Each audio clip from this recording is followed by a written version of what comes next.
Seberapa penting bagi saudara benar-benar memiliki hubungan yang intim, yang dipelihara dengan rutin bersama dengan Tuhan. Saya khawatir kita belum terdorong membangun hubungan yang intim secara rutin dengan Tuhan karena kita belum tahu apa manfaatnya dan bagaimana melakukannya. Saudaraku yang dikasihi Tuhan, saya mau mengajak saudara belajar dari Daniel. Dalam Daniel 6 diceritakan Daniel itu ingin difitnah karena dia merupakan saingan dari pemuka-pemuka kerajaan. Sebab dia memiliki hikmat yang luar biasa. Sehingga dia difitnah. Ingin rasanya teman-temannya ataupun para kompetitornya itu memusnahkan Daniel. Tapi apa yang terjadi, saudaraku? Adakah persekongkolan yang jahat yang dibuat untuk menyingkirkan Daniel berhasil? Memang kisahnya sampai kepada mengirim Daniel ke gua singa. Tapi akhir kisah itu saudara sudah tahu bahwa singa itu tidak memakan Daniel.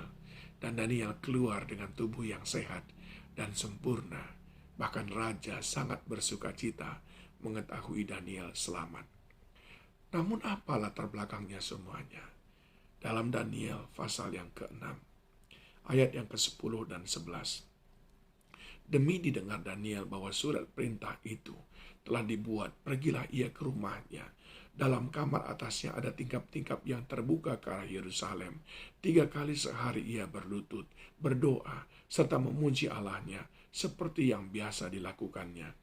Lalu orang-orang itu bergegas-gegas masuk dan mendapati Daniel sedang berdoa dan memohon kepada Allahnya. Ada sebuah ancaman, nyawa taruhannya. Tetapi Daniel tidak panik.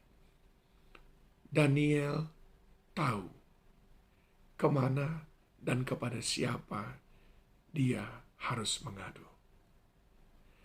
Daniel tidak mencari-cari. Dia tidak mencari siapa ya yang bisa membela saya. Tidak. Ini adalah manfaat. Ini adalah hasil dari kita membangun hubungan dengan Tuhan. Membangun keintiman yang rutin dan intim dengan Dia. Yaitu, saudara tahu kemana saudara harus datang dalam masa kesesakan. Dan saudara tidak salah. Saudara tidak lagi perlu bingung-bingung. Saudara tidak perlu lagi khawatir.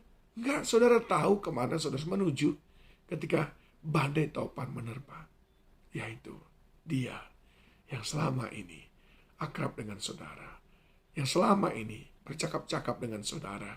Dan saudara mendengarkan Dia berkata, jangan takut, aku tidak meninggalkan engkau. Ketika kita membangun keintiman dengan Tuhan, maka satu, kita tahu kemana harus datang saat badai menerjang. Yang kedua, saudaraku, ketika kita melihat bahwa Daniel dalam kesulitan, dia tahu apa yang harus dia lakukan. Dia tidak panik. Ya, sangat jelas bagi dia apa yang harus dia lakukan. Ini sama dengan seorang montir, saudaraku, diperhadapkan kepadanya sebuah mobil yang rusak. Dia tidak panik. Dia tahu apa yang harus dia lakukan. Persoalan akan selalu datang.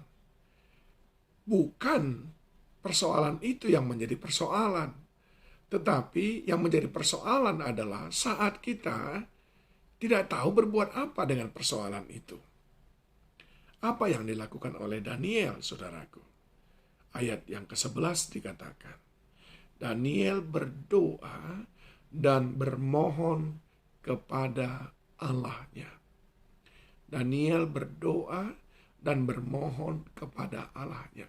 Ini ketika kita memiliki hubungan yang intim dengan Tuhan. Ingat tadi yang pertama saya katakan, kita tahu kepada siapa kita harus datang ketika badai menerjang. Yang kedua, kita tahu apa yang harus kita lakukan ketika berbagai macam pencobaan datang menghampiri. yaitu rendahkan diri di hadapan Tuhan. Berdoa, lutut bertelut, tangan terangkat. Dan dikatakan itu sudah biasa Daniel lakukan. Berdoa dan bermohon kepada Tuhan. Saudara, kalau orang tidak punya keintiman dengan Allah, dia tidak tahu berbuat apa. Dan sering sekali keputusan-keputusannya adalah keputusan yang salah.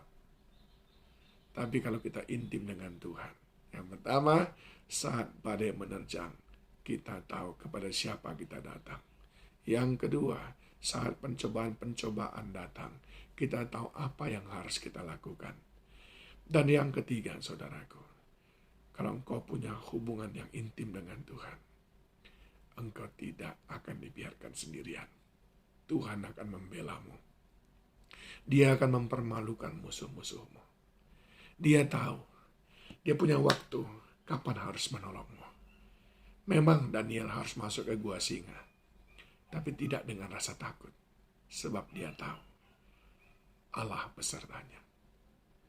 Ketika kita memiliki keintiman dengan Tuhan, kita memiliki pembela kita mati-matian.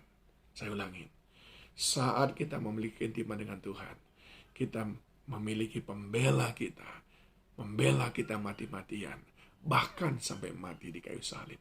Dia rela untuk membela saya dan saudara. Masihkah saudara enggan membangun keintiman dengan Tuhan? Masihkah saudara malas membangun persekutuan yang intim dengan Tuhan secara rutin? Ayo saudaraku, ayo bangun keintiman dengan Tuhan seperti yang biasa dilakukan oleh Daniel. Tuhan Yesus menolong kita.